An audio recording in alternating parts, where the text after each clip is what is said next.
Hello. Hello vlog. Good morning. Nandito ako ngayon sa Gare du Nord, North Station. At first time ko makakita ng walang tao dito. So medyo maluwag yung station na to. So today our plan is just to go to Notre Dame Church. It's 7:30, super aga pa.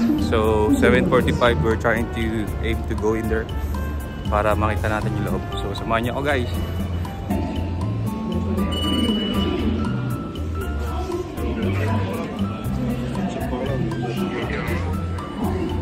So punta tayo sa M4 ngayon. So ang M4 ay ayun, M4. So babalan tayo dyan. So need ko sumakay ng isang train lang naman, M4, papunta sa Notre Dame Church. Bukas nila 7:45, so I still have 20 minutes, which inagaan ko talaga para di ako makipagsiksikan ngayon sa crowd. Grabe guys, Parisian na ako guys. Mga Parisian lagi nagmamadali eh.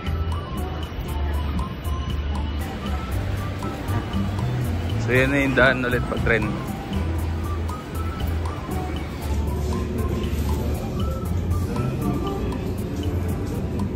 Tous les voyageurs de la ligne 4, le trafic est interrompu entre Réunion Sébastopol. À tous les voyageurs de la ligne 4, le trafic est interrompu entre Réunion Sébastopol. So nandito na tayo ngayon sa bridge papunta sa Notre Dame. Unfortunately nasira yung ano nila, no, tram nila, no, yung truck, yung train nila, kaya kailangan ko maglakad for 20 minutes. So I have a force exercise for 20 minutes this morning. Ayan, ito na, nandito na tayo sa Notre Dame. Medyo mas konti yung pila na kumpara kahapon. So try nating pumila. Oh mundo, ang haba ng pila. Dila dito. Palibasa libre kasi sa loob eh. Pila na lang tayo. Grabe ang haba ng pila. Oh, si pa, si Trepa, si Pepa. Yan, so nasa dulo na tayo ng pila. Grabe ang pila, mula dun hanggang dun, paikot. So I think this is like 30 minutes queue.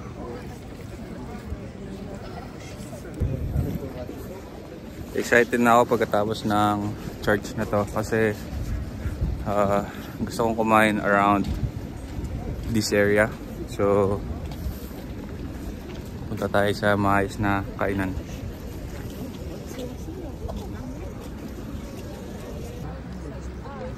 Ayan, malapit na tayo guys, nasa harapan na tayo.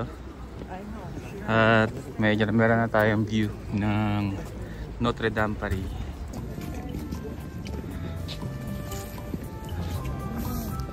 So itong church pala na to, nag-open to ng 1345. And isa to sa pinaka popular na structure in their era, sabi nila, kasi pinagsama daw yung Gothic saka yung Romanesque style architecture that time. Yan, so papasok na tayo dito sa simbahan. Grabe, ang ganda ng ano nyo, mga structure nya dito, parang yung sa simbahan sa ano, Barcelona.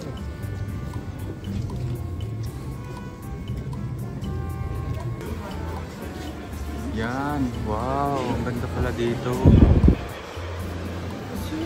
Oh, pinalis yung bonnet ko. Oh wow.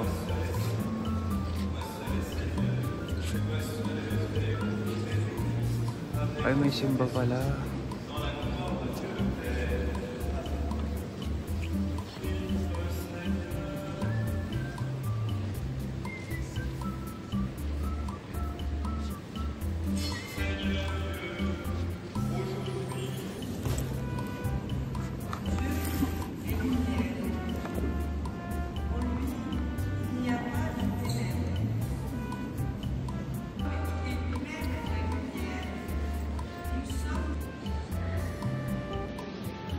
bumili ako ng coin ng cathedral for 3 euro, 2 euro.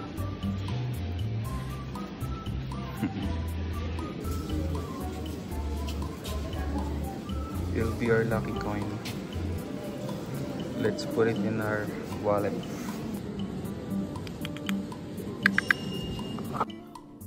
Hello guys.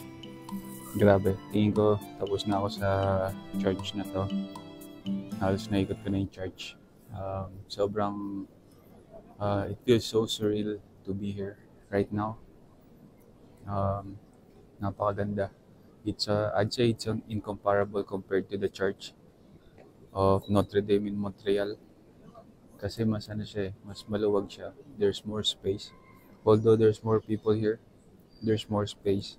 And only what I like in this church is the entrance is free, so you don't have to pay. Unlike in Montreal, you have to pay like 15 Canadian dollars. So dito you don't have to pay. Swerte ako kasi merong mass nung nakapasok ako. Tignan nyo naman yung yung structure nila.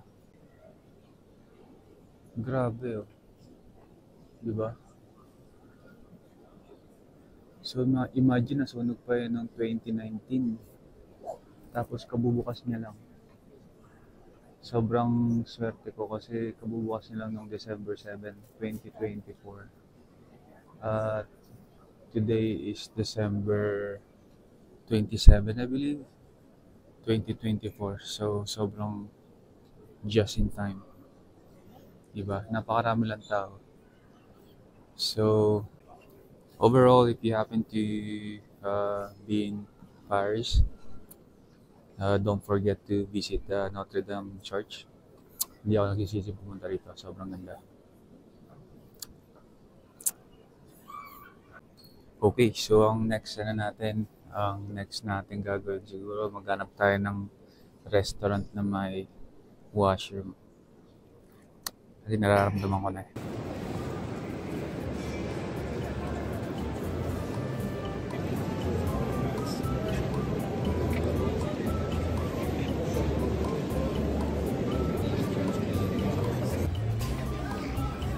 Yes, umaga na. Nakalabas na tayo ng Notre Dame. As usual, marami pa rin pila, no? Pero expected na mas dadami yan sa tanghali. So I'm so happy na nakapasok ako inside.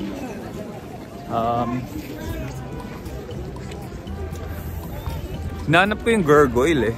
So alam niyo yung sa Hunchback of Notre Dame, di ba dito yun? So apparently feeling ko nasa likod o nasa labas, diba? Pero medyo malamig ngayon, so kaya siguro mas konti yung tao. Lamig! Ang lamig. Masyado yatang manipis yung jacket ko. Yung jacket ko na to eh, 11 years na. Tingin ko time na to para palitan. So tignan natin kung makakabili tayo ng jacket dito. Anyway, it's a good experience. Ang dami pa rin pumapasok. Oh, grabe, paparami ng paparami. Feeling ko magkikita ulit tayo. Siguro 40 years old na ako. Baka mga 50 years old. Pero there's a chance, you know.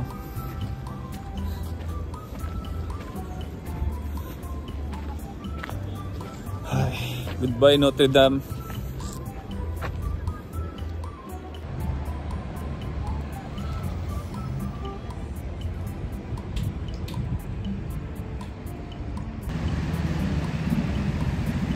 Yun ang gusto ko sa mga dito ay yung design ng bahay niya kasi siksikan eh. Europe na Europe eh. Oh. Saka yung mga tulay niya sobrang, pero sabi nila madumi daw yan eh. Yung ilog na yan. Gaano kaya kalalim yan? Malayo na ako sa Notre Dame.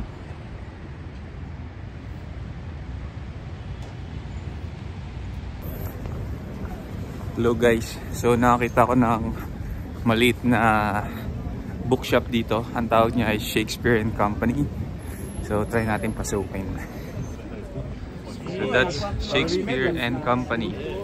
Medyo may pila, no? So try natin pumasok. Katabi lang siya ng Notre Dame. Notre Dame is in here. Oh,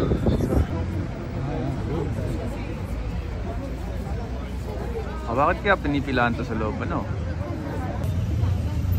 Grabe guys, napabili ako ng scarf for $6. Ang ganda. Haha.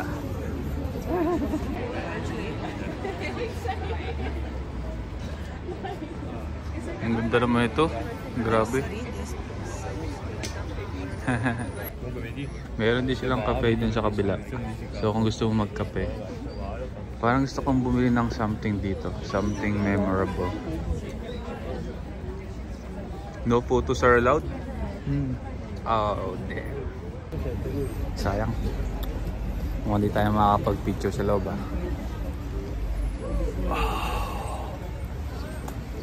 Lamig! Samuy! Samuy! Guys, kalalabas ko lang. Ang ganda pala sa loob, kaso bawal masyadong mag-picture sa loob. So, nagpicture ako mga pahapyaw. Pero sobrang sarap, ang ganda sa loob. Kasi katapat niya lang yung Notre Dame de Paris. And then, pwede mong basahin yung libro sa loob. So, while I was there, I was reading Fairy Tail, which is one of my favorite manga for now. So, nice. I wanted to buy a books pero mostly English books siya. Kaya hindi ka makakabili ng books. So maglalakad-lakad lang tayo dito sa mga pasilyo dito. Look at this, oh. Grabe, ang ganda.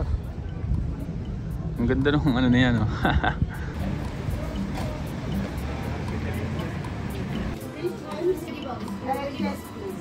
Ang cute. Ang cute. Ang cute ng store. Le Guignette. Small puff pastries made with pure churned butter. Free packs and boxes are at your disposal. 180 cents. Masarap kaya ito. Guignette. So alis na muna ako dito. Punta tayo sa Grand Lafayette. Something warm. Kasi sobrang lamig ngayon, Negative 1 degree. So tingin tayo ng mabibili. So nakakita ko ng pwedeng puntahan dito. Ang pangalan ay La Conciergerie dito sa Chapelle. So apparently para siyang kulungan ng unang panahon. So ang bayad niya dito ay €13. So yan yung price, admission fee. So let's just go for Conciergerie. Ito yung explanation niya. Meron siyang French, English, saka Espanyol. So yun guys, so bawat so sa museum na to, meron silang mga focal point kung saan pwede mong i-scan yung ibibigay nilang digital guide, and then i-explain niya kung ano yung nandun sa lugar na yan. So it's a mixture of art, and at the same time i-explain niya kung what this place used to be. So pretty interesting.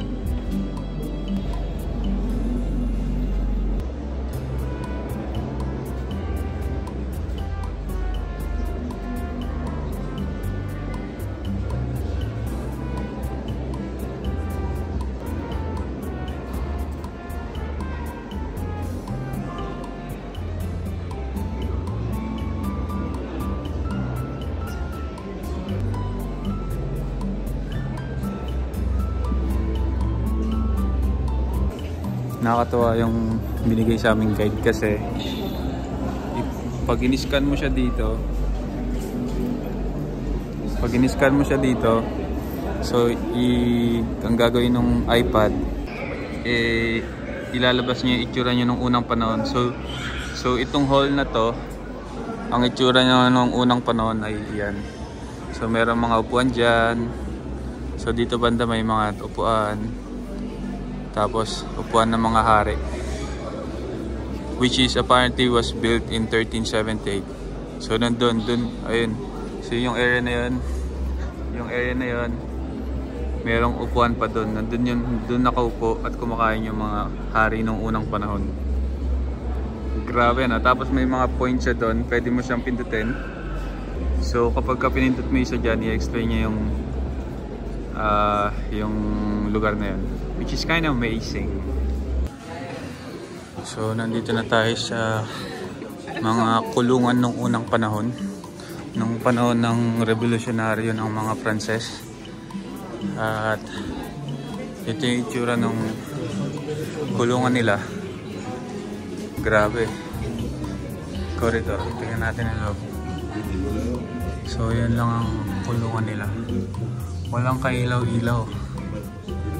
Saka dyan na sila dumudumi. Saka may siguro they only have bucket there nung unang panahon. So ganyan ang kulungan ng unang panahon. 17. So yan yung itsura ng kulungan ng unang panahon. Pag ginagalaw ko siya, ayan o. So ito siya ngayon. Kasi ito siya ng unang panahon.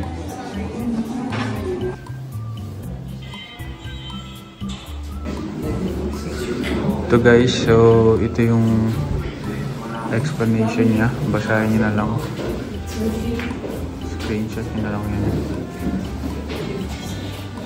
And if you can read French, here's the French version. Hili lang. Wala. So nandito na tayo sa church, sa loob ng kulungan nung unang panahon. So yan ang itsura ng simbahan.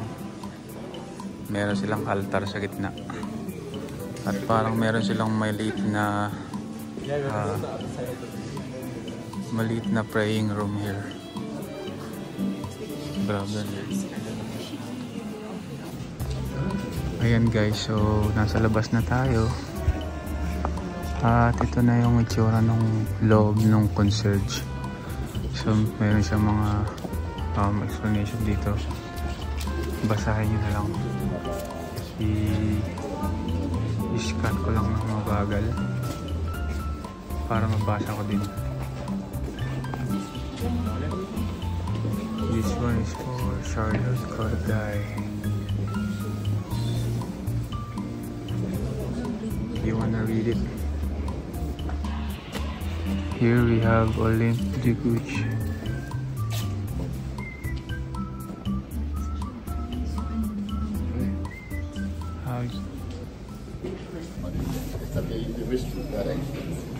Grabe nung unang panahon. Yung isa sa mga prisoner nila, 24 years old lang. Tapos, so nung bata siya, mahilig siya magsulat ng diary. And then nabasa yun, nahuli siya o nakita yun ng mga kalaban niya. So kaya siya pinatay. I mean, sinubject siya for guillotine, which is parang death penalty nung unang panahon. Grabe nung unang panahon.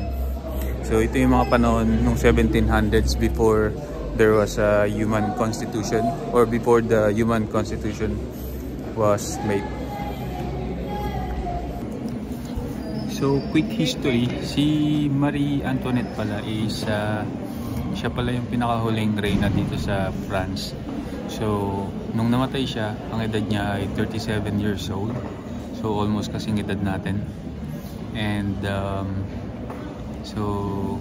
parang pinatay siya through guillotine. So kasi parang nagrebelde o nagrevolution o nagrevolt yung mga Pranses against sa pamamahala nila ni Queen Antoinette sa kanong asawa niya, ni King Louis XIV. So kaya sila alam mo yun, nagrebelde ba yung mga Pranses, kaya namatay sila through guillotine. So yun pala yung quick story ni Marie Antoinette. Interesting lang.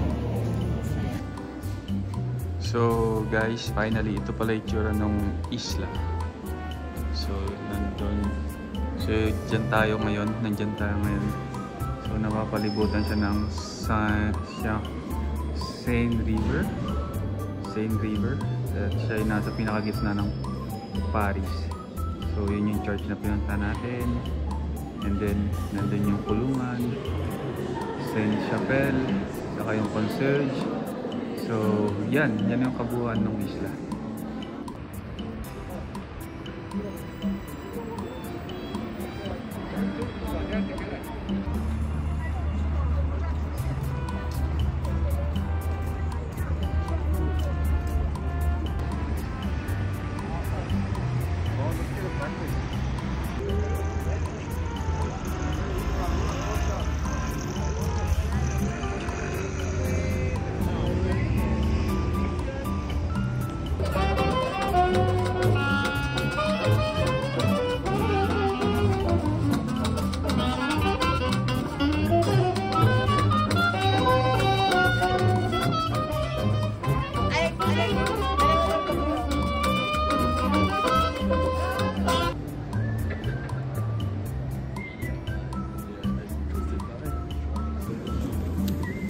Ayun, I think that will be the end of my video.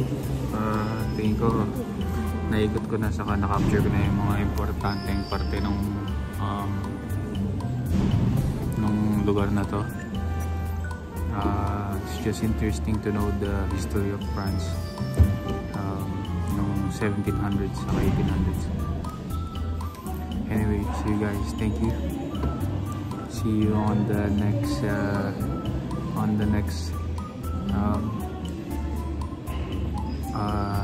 susunod na lugar na pupunta natin. Bye bye.